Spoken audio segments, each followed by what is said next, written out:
കഴിയുകയും ചെയ്യും. അസ്ഥികൾ തകർക്കാതിരുന്നതിന്റെ നിഗൂഢ രഹസ്യം. ഒരു പ്രഭാതത്തിൽ ഞാൻ പ്രാർത്ഥിച്ചുകൊണ്ടിരുന്നപ്പോൾ ഈശോ എന്നെ കാൽവരിയിലേക്ക് കൊണ്ടുപോയി. ഈശോയുടെ ഒപ്പം ക്രൂശിക്കപ്പെട്ടിരുന്ന 2 കള്ളന്മാരുടെ അസ്ഥികൾ പടയാളികൾ എങ്ങനെയാണ് തകർത്തത് എന്ന് ഞാൻ കണ്ടു. അതൊരു ഭയാനക കാഴ്ചയായിരുന്നു.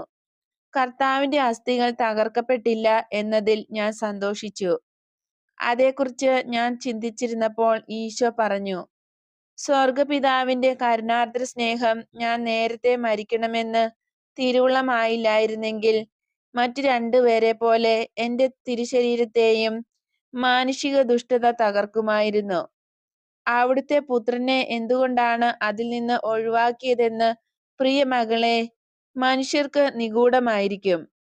അവസാന വിധി സമയത്ത് മാത്രം മാലാഖമാർക്കും മനുഷ്യർക്കും വെളിപ്പെടുത്ത